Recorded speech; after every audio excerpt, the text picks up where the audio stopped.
എല്ലാവർക്കും റമദാൻ മുബാറക്. ഇപ്പം നോമ്പൊക്കെ വരുന്നതിന് മുൻപ് കുറച്ച് മുന്നൊരുക്കങ്ങൾ നമ്മൾ നടത്തുമല്ലോ. അപ്പം അങ്ങനെയുള്ള കുറച്ച് കാര്യങ്ങളാണ് ഇന്ന് ഞാൻ നിങ്ങളുമായി ഷെയർ ചെയ്യുന്നത്. അപ്പം ആദ്യം തന്നെ ഞാൻ പറയട്ടെ, നമ്മളുടെ ചാനൽ നിങ്ങൾക്ക് ഇഷ്ടമാണെങ്കിൽ സബ്സ്ക്രൈബ് ചെയ്യാത്തവരുണ്ടെങ്കിൽ സബ്സ്ക്രൈബ് ചെയ്യാനും ലിങ്ക് നിങ്ങളുടെ കൂട്ടുകാർക്കൊക്കെ ഷെയർ ചെയ്യാനും മറന്നു പോരുതേ. അപ്പം നമുക്ക് നമ്മളുടെ എപ്പിസോഡിലേക്ക് പോയാലോ. അപ്പോൾ എൻ്റെ കയ്യിലുള്ള കുപ്പികളെല്ലാം ഞാൻ എടുത്ത് ഇതുപോലെ 1 മണിക്കൂർ മുന്നേ വെള്ളത്തിലിട്ട് വെച്ചിരുന്നതാണ്. കാരണം നന്നായിട്ടൊന്ന് കഴുകി ഉണക്കിയെടുക്കാൻ വേണ്ടി. അതിൽ ചിലയിലൊക്കെ സ്റ്റിക്കർ ഉണ്ടായിരുന്നു. അപ്പോൾ സ്റ്റിക്കർ നമ്മൾ ഇതുപോലെ വെള്ളത്തിലിട്ട് എടുക്കുമ്പോഴേക്ക് അതങ്ങ് പൊയ്ക്കോളും കേട്ടോ. പിന്നെ ഇതുപോലെ ഒരു ബ്രഷ് ഉണ്ടെങ്കിൽ എളുപ്പമാണ്. നമുക്ക് ഇതിൻ്റെ പുറവും മകവും ഒക്കെ വൃത്തിയായിട്ട് നമുക്ക് ഇതുപോലെ ബ്രഷ് ചെയ്തെടുക്കാൻ പറ്റും. അപ്പോൾ ഇത് നന്നായിട്ടൊന്ന് കഴുകിയ ശേഷം നമുക്ക് നല്ലതുപോലെ വെയിലത്ത് വെച്ചിട്ട് ഉണക്കിയെടുക്കാം കേട്ടോ. അപ്പോൾ നല്ല വെയിലുള്ള സമയമാണ്. അപ്പോൾ ഈ സമയമാണ് ശരിക്കും പറഞ്ഞാൽ ഈ മല്ലി മുളകും ഒക്കെ ഉണക്കാൻ പറ്റിയൊരു സമയമെന്ന് പറയുന്നത്. അപ്പം ഞാനിങ്ങനെയാണ് കേട്ടോ, നോമ്പ് വരുന്നതിന് മുൻപ് ഇതുപോലെ മല്ലി മുളകും ഒക്കെ നല്ലതുപോലെ കഴുകി ഇതുപോലെ 2-3 പ്രാവശ്യം ഒന്ന് കഴുകി എടുത്തിട്ടാണ് ഞാൻ ഉണക്കിയെടുക്കണം. എന്നാലേ എനിക്കത് തൃപ്തി വരത്തുള്ളൂ കേട്ടോ. അപ്പം ഞാൻ ഇന്നിപ്പം അതെല്ലാം കഴുകിയെടുത്ത് ഉണക്കാനായിട്ട് വെക്കാം. 2 ദിവസത്തെ വെയിൽ കൊണ്ടാൽ സംഭവം ടപ്പേന്ന് ഉണങ്ങിക്കിട്ടും. അപ്പം മല്ലി തന്നെ ഞാൻ കുറച്ച് കൂടുതൽ എടുക്കും കേട്ടോ. എന്നിട്ട് 2-3 ബാച്ചായിട്ടാണ് ഇതുപോലെ കഴുകിയെടുക്കുന്നത്. അപ്പം തുണി വിരിച്ചിട്ടാണ് ഞാൻ ഇതുപോലെ മല്ലിയും മുളകും ഒക്കെ ഉണക്കാനിടുന്നത്. അപ്പോൾ പെട്ടെന്ന് നമുക്ക് ഉണങ്ങിക്കിട്ടും. അപ്പം ഈ കാശ്മീരി ചില്ലിയാണ് ഞാൻ ഉപയോഗിക്കുന്നത് കേട്ടോ. നിങ്ങൾക്ക് അറിയാമല്ലോ അത്. അപ്പം ഞാൻ അതും ഇതുപോലെ നല്ലതുപോലെ കഴുകിയെടുക്കും. അപ്പം ഞാൻ ഉണങ്ങിയ ശേഷമാണ് ഇതിൻ്റെ ഞെട്ടിറുക്കുന്നത് കേട്ടോ. അപ്പം നിങ്ങൾ എത്ര പേര് അങ്ങനെ ചെയ്യുന്നവരുണ്ട്? എൻ്റെ അടുത്ത് പലരും ചോദിക്കും, ഇത് എന്തിനാണ് ഞെട്ടിറുക്കുന്നത്, ഞെട്ടിറുക്കാതെ തന്നെ പൊടിച്ചെടുത്തുകൂടെയെന്ന്. പക്ഷേ എനിക്കെന്തോ അതത്ര ഒരു തൃപ്തിയില്ല കേട്ടോ. ഞെട്ടിരുന്ന് കഴിഞ്ഞാൽ എനിക്കൊരു ബുദ്ധിമുട്ടാണ്. അതുകൊണ്ട് ഞാൻ ഇതുപോലെ നല്ലതുപോലെ 2-3 പ്രാവശ്യം കഴുകിയ ശേഷം ഉണക്കാനിട്ട് ഉണങ്ങി കഴിഞ്ഞ് കഴിയുമ്പോഴേക്ക് പപ്പട പോലെ നമുക്ക് ഞെട്ടിറുക്കാൻ പറ്റും.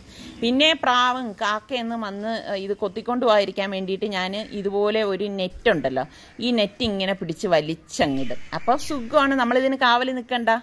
നമ്മുടെ സുൽത്താനും റിസ്വാനും ഒക്കെ ഞാൻ ഇതുപോലെ ജോലി കൊടുത്തിട്ടുണ്ട്. ഞാൻ പറഞ്ഞ ആ ഷെൽഫൊക്കെ ഒന്ന് ഒതുക്കിയെടുക്കണം. അതുപോലെ തന്നെ ബാക്കിയുള്ള കാര്യങ്ങളൊക്കെ എല്ലാം ഓരോരുത്തർക്കായിട്ട് വീതം വെച്ച് കൊടുത്തിരിക്കുകയാണ്. അപ്പം റിസ്വാനാണ് ഇപ്പം അവൻ്റെ റൂമൊക്കെ ഒന്ന് ഒതുക്കിയെടുക്കുകയാണ്. പിന്നെ അവന് കിട്ടിയ ജോലിയാണ് ഇന്ന് ഫാൻ ക്ലീനിങ് എന്ന് പറയുന്നത്. ഇവിടെ ഫാനിന് അധികം പൊടി ഉണ്ടാവില്ല കേട്ടോ. ഞാൻ പറയത്തില്ലേ, ഞാൻ എപ്പോഴും ശ്രദ്ധിക്കുന്ന ഒരു കാര്യമാണ് ഫാനിൻ്റെ ലീഫ് തുടയ്ക്കുക എന്നുള്ളത്. അപ്പം ഞാനത് ഇടയ്ക്കിടയ്ക്ക് ഇവരില്ലെങ്കിലും ഞാൻ തന്നെ കയറി ഇതൊക്കെ തുടയ്ക്കുന്നത് കൊണ്ട് അത്ര അധികം പൊടി ഇവിടുത്തെ ഫാനിലുണ്ടാവാറില്ല. അപ്പോൾ റിസ്വാൻ ഫാനൊക്കെ ഒന്ന് ക്ലീൻ ചെയ്തെടുക്കുകയാണ്. പിന്നെ നമുക്ക് ഏറ്റവും പാടുള്ളൊരു പണി എന്ന് പറയുന്നത് ഇതാണ് അല്ലേ, ഇഞ്ചിയും വെളുത്തുള്ളിയൊക്കെ ക്ലീൻ ചെയ്തെടുക്കുക എന്നുള്ളത്. അതിൽ ഇഞ്ചി പ്രശ്നക്കാരനൊന്നുമല്ല, പക്ഷെ വെളുത്തുള്ളി നമ്മൾ ഈ പല ഇതിലും കാണുമല്ലോ, വെളുത്തുള്ളി കുപ്പിയിലൊക്കെ ആക്കിയിട്ട് കുലുക്കിയിട്ട് അതിൻ്റെ തോല് കളയണ ഏർപ്പാട്. അതൊന്നും നമ്മൾ വീട്ടമ്മമാർക്ക് അത്ര പ്രാഗൽഭ്യമൊന്നും അല്ല അല്ലേ. ഞാൻ എങ്ങനെയാണെന്ന് വെച്ചാൽ 1 മണിക്കൂർ മുമ്പ് ഇതിനെ അങ്ങ് വെള്ളത്തിലിട്ടങ്ങ് കുതിർത്തിട്ട് ഇതുപോലെ അങ്ങ് തോല് കളഞ്ഞെടുക്കുകയാണ് ചെയ്യണത്. അപ്പോൾ എളുപ്പമാണ് കേട്ടോ.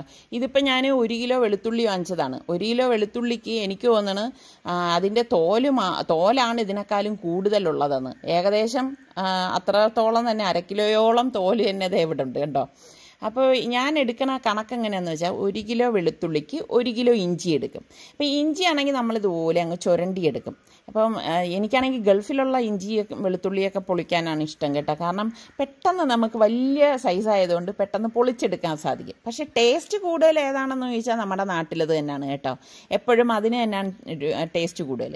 അപ്പോൾ ഇതിപ്പോൾ ഞാൻ രണ്ടും നല്ലോണം കഴുകിയ ശേഷം ഇതുപോലെ മിക്സിയുടെ ജാറിലിട്ടിട്ട് ഈ ഇഞ്ചിയും വെളുത്തുള്ളിയും ഒരുമിച്ചിട്ടിട്ട് ഇതുപോലെ 2-3 ബാച്ചായിട്ട് അരച്ചെടുക്കും. അപ്പം ഇങ്ങനെ അരച്ചെടുക്കുമ്പം നമുക്ക് എളുപ്പമാണ് കേട്ടോ. അപ്പോൾ ഇത് അരച്ചിട്ട് ഞാൻ ഇതുപോലെ ഒരു ബൗളിലേക്ക് ഞാൻ മാറ്റും. എന്നിട്ട് ഞാൻ അടുത്ത ബാച്ച് ഇതുപോലെ ഇട്ട് അടിച്ചെടുക്കുകയാണ് ചെയ്യുന്നത്. ഇതെല്ലാം ഇതുപോലെ അടിച്ചെടുത്ത് കഴിഞ്ഞാൽ നമ്മൾ ഇതേ ബൗളിൽ തന്നെ ഇട്ട ശേഷം ഒന്ന് ഇളക്കി കൊടുക്കുക കേട്ടോ. എല്ലായിടത്തും ഒരുപോലെ എല്ലാം വരാനാണ് നമ്മളിതുപോലെ ഒന്ന് ഇളക്കി മിക്സ് ചെയ്തെടുക്കുന്നത്.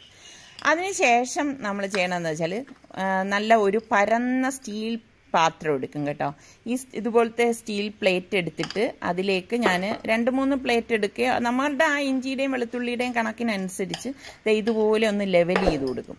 നന്നായിട്ട് ഇത് ലെവൽ ചെയ്ത ശേഷം ഞാനിത് ഫ്രീസറിലേക്ക് വെക്കും. ഒരു 3-4 മണിക്കൂർ വച്ചേക്കും. അപ്പോൾ അതവിടെ ഇരുന്ന് സെറ്റായിക്കോളും. അപ്പോൾ സുൽത്താൻ്റെ അടുത്ത് ഞാൻ പറഞ്ഞു, നീ മുറ്റമൊക്കെ ഒന്ന് വൃത്തിയാക്കാൻ. മുറ്റം വൃത്തിയാക്കാൻ പറഞ്ഞപ്പോൾ അവൻ ആദ്യം ചെയ്യണത് അവൻ്റെ ചെടികളെ പരിപാലിപ്പിക്കുകയാണ്, വെള്ളമൊക്കെ ഒഴിച്ചു കൊടുത്ത്. അവൻ്റെ അടുത്ത് എന്ത് പറഞ്ഞാലും ഇങ്ങനെയാണ്, ആദ്യം ചെന്ന് ചെടികളെ നോക്കും, പിന്നെ അത് കഴിഞ്ഞിട്ട് ആകെ കുറച്ച് മുറ്റമാണുള്ളത് കേട്ടോ. അപ്പോൾ അത് ദേ വെള്ളം ഒഴിച്ചൊക്കെ കഴുകി വൃത്തിയാക്കാണ്. പിന്നെ സുൽത്താനെ ഒരു കാര്യം ഏൽപ്പിച്ചു കഴിഞ്ഞാൽ ഒരു ഗുണം എന്താണെന്ന് വെച്ചാൽ ഭയങ്കരമായിട്ട് അതങ്ങ് വൃത്തിയാക്കാൻ നോക്കും, മിനിക്ക് നിൽക്കും. അപ്പോൾ അത് നല്ല വൃത്തി, അവൻ എന്നാലേ ഒരു സംതൃപ്തിയുള്ളൂ. ആ ഒരു ടൈപ്പാണ് സുൽത്താൻ, നല്ല വൃത്തിയായിട്ട് എല്ലാം ക്ലീൻ ചെയ്തെടുക്കണം. അപ്പം നമ്മൾ ഇതുപോലുള്ള കാര്യങ്ങളൊക്കെ നമ്മളെ മക്കളെ കൊണ്ട് ചെയ്യിപ്പിക്കണം, അല്ലാതെ ചുമ്മാ പഠിത്തം മാത്രം ആയിക്കഴിഞ്ഞാൽ ഒന്നിനും കൊള്ളത്തില്ല. അപ്പം ഞാൻ പറഞ്ഞ്, സുൽത്താനെ എൻ്റെ സ്കൂട്ടറും കൂടി ഒന്ന് കഴുകുക സുൽത്താനെ എന്ന് പറഞ്ഞപ്പോഴേക്ക് അവൻ നല്ല മൂഡായതുകൊണ്ട് ദേ അതൊക്കെ എനിക്കൊന്ന് കഴുകി തരുന്നുണ്ട് കേട്ടാ. നല്ല മൂഡ് അല്ലെങ്കിൽ എല്ലാ പിള്ളേരെയും പോലെ തന്നെയാണ്. ഇത് കണ്ടോ, ഞാൻ ഇതിനു മുൻപ് പറഞ്ഞിട്ടില്ലായിരുന്നോ എനിക്ക് അൺബോക്സ് ചെയ്യാനുള്ള പ്രോഡക്റ്റ് ഒക്കെ ഇവിടെ ഇരിപ്പുണ്ടെന്ന്. അപ്പൊ ഞാൻ ഇവരുടെ പിള്ളേരുടെ റൂം ഒതുക്കിയപ്പോഴാണ് പെട്ടെന്ന് എനിക്ക് ഓർമ്മ വന്നത്, ഇത് ഞാൻ ഇതുവരെ ഓപ്പൺ ചെയ്തിട്ടില്ല എന്ന്. മാർച്ചിൽ എനിക്ക് ഈ സിഷ്ട എന്ന് പറയുന്ന ഓൺലൈൻ ഷോപ്പിൽ നിന്ന് എനിക്ക് അയച്ചു തന്നതാണ് കേട്ടോ. എന്താണ് പ്രൊഡക്റ്റ് എന്ന് ഞാനിത് പൊട്ടിച്ച് കാണിച്ചു തരപ്പോൾ കാണാമേ. എനിക്ക് ഭയങ്കര ഇഷ്ടമുള്ളൊരു സംഭവമാണ്. അപ്പൊ ഇപ്പോഴാണ് എനിക്ക് നേരം കിട്ടിയത് കേട്ടോ. അതാണ് ഞാൻ ഇപ്പൊ ഇത് പൊട്ടിക്കാൻ വെച്ചാൽ. മുൻപൊക്കെയാണെങ്കിൽ എനിക്ക് ഒട്ടും ക്ഷമയില്ലായിരുന്നു, എന്തെങ്കിലും വന്നു കഴിഞ്ഞാൽ അപ്പോഴെനിക്ക് പൊട്ടിച്ചു നോക്കണം. ഇപ്പൊ നല്ല ക്ഷമ വന്നു തുടങ്ങി കേട്ടോ. ഞാൻ നിങ്ങളെ പോലെ തന്നെ ഭയങ്കര എക്സൈറ്റഡ് ആണ്. കണ്ട, ഇതാണ് സംഭവം, സിഷ്ട കൽച്ചട്ടി. അപ്പൊ എനിക്കിത് ഞാൻ നേരത്തെ പറഞ്ഞ ഒരു ഭയങ്കര ഇഷ്ടമാണെന്ന് അറിഞ്ഞിട്ട് അവരയച്ചുന്നതാണ്. അപ്പൊ ഇവർക്കാണെങ്കിൽ ബാംഗ്ലൂരിൽ ഷോപ്പുണ്ട്, പിന്നെ ചെന്നൈയില് മൺഡേ ഷോപ്പ് ഓപ്പണിംഗ് ആണ് കേട്ടോ. ഇത് ഇന്റർനാഷണൽ ഓൺലൈൻ ഷോപ്പാണ് കേട്ടോ. അപ്പൊ എവിടെ വേണമെങ്കിലും ഓർഡർ ചെയ്യാം. നല്ല പാക്കിങ് കണ്ടോ.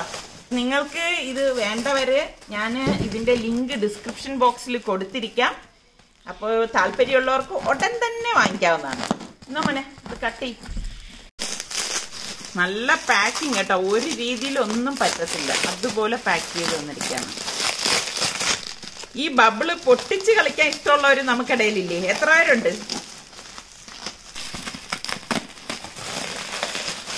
കണ്ടല്ലോ എത്ര നന്നായിട്ടാണ് അവർ പാക്ക് ചെയ്ത് അയച്ചു തന്നിരിക്കുന്നതാണ്. വാവ്, കണ്ടോ? ഇതാണ് കൽച്ചട്ടി കടായി, അതുകൊണ്ടാണ് ഈ ഒരു വലിപ്പം ഉള്ളത്. പിന്നെ ഇതിന്റെ ഒരു ഗുണം എന്താന്ന് വെച്ചാൽ ഇവരിത് പഴക്കിയിട്ട് സീസണിങ് കഴിഞ്ഞിട്ടാണ് നമുക്ക് തരുന്നത് കേട്ടോ. കണ്ടോ, സീസണിങ് കഴിഞ്ഞു വരുന്നതാണ്. എന്നാലും അവർ പറയുന്നുണ്ട് ഇനി ഒരു 2-3 ദിവസം നമ്മൾ ഈ കഞ്ഞിവെള്ളം ഇല്ലേ, വെറുതെ കഞ്ഞിവെള്ളം ഇതിൽ ഒഴിച്ചു വെച്ചിട്ട് ഉപയോഗിച്ചാൽ മതി എന്നാണ് പറയണത്. അപ്പൊ കുറച്ചുകൂടി നല്ല ഒരു ഇത് വരും. അപ്പൊ എനിക്ക് ഭയങ്കര ഇഷ്ടപ്പെട്ടു. താങ്ക് യു സിഷ്ട. അപ്പൊ ഇത് ആവശ്യമുള്ളവര് ഓൺലൈനിൽ ചെക്ക് ചെയ്താൽ മതി കേട്ടോ. ഇപ്പോൾ നോമ്പ് വരുമ്പോഴേക്ക് നമുക്ക് എന്തെങ്കിലുമൊക്കെ പൊരിപ്പും കരിപ്പും ഒക്കെ ഉണ്ടാക്കണ്ടേ. അപ്പോൾ ചില ദിവസങ്ങളിൽ നമ്മൾ തിരക്ക് കാരണം ചിലപ്പോൾ നമ്മളുടെ കയ്യിൽ ഒന്നും ഉണ്ടാവത്തില്ല. അപ്പോൾ എമർജൻസി ആയിട്ട് നമുക്ക് ഇതുപോലുള്ള കാര്യങ്ങളൊക്കെ തയ്യാറാക്കി വെച്ചാൽ ഉണ്ടാക്കിയെടുക്കാൻ എളുപ്പമാണ്. അപ്പോൾ നിസാറിക്ക് കുറച്ച് ബീഫ് വാങ്ങിച്ചുകൊണ്ട് വന്നിട്ടുണ്ടായിരുന്നു. അപ്പോൾ ബീഫ് നന്നായിട്ടൊന്ന് കഴുകിയിട്ട് കുരുമുളക് പൊടിയും മഞ്ഞൾപ്പൊടിയും ഗരം മസാല പൊടിയും ഉപ്പും കൂടി ഇട്ടിട്ട് നന്നായിട്ട് ഇത് കൈകൊണ്ട് നമ്മളിത് മിക്സ് ചെയ്യും.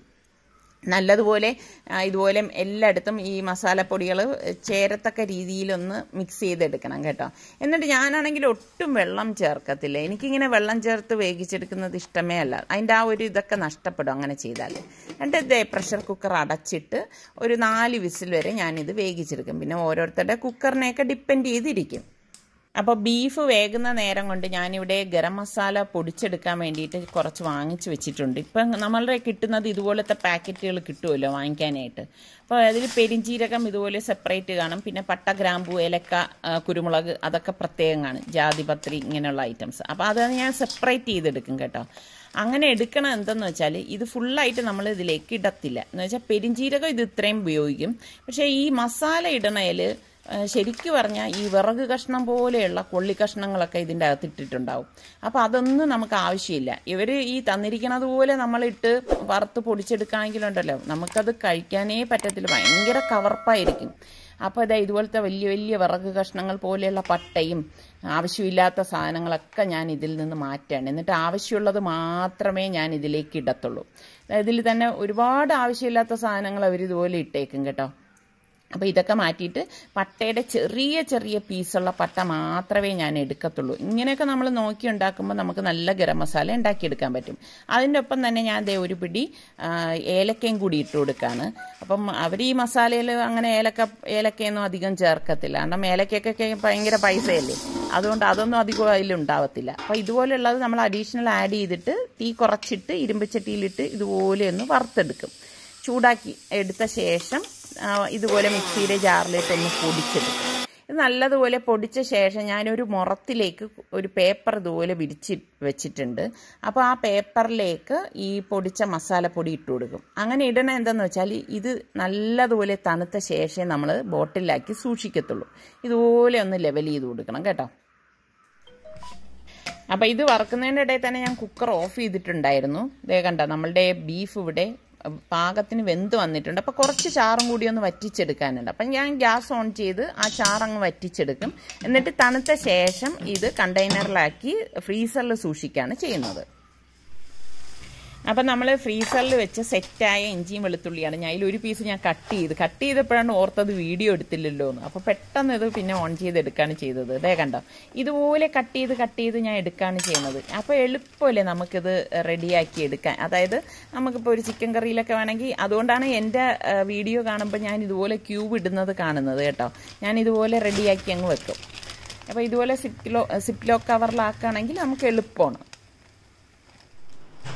അപ്പോൾ ദേ നിസാർക്ക് ഒരു 17 കിലോയുള്ള ചക്കയായിട്ട് എത്തിയിരിക്കുകയാണ്. അപ്പോൾ അതിൻ്റെ വിശേഷങ്ങളും റെസിപ്പിയായിട്ടൊക്കെ നമുക്ക് ഉടൻ കാണാം. പിന്നെ ഞാൻ എപ്പോഴും പറയുന്ന പോലെ നിങ്ങൾ നമ്മളുടെ ചാനൽ സബ്സ്ക്രൈബ് ചെയ്യാനും ലൈക്ക് ചെയ്യാനും കമൻറ്റ് ചെയ്യാനും ഒന്നും മറന്നു വരുത് കേട്ടോ. കമൻറ്റിന് നിങ്ങൾ പ്ലീസ് ക്ഷാമം കാണിക്കരുതേ. അപ്പം നമുക്ക് വീണ്ടും കാണാം. എല്ലാവർക്കും ഒരിക്കൽ കൂടി റമദാൻ മുബാറക്.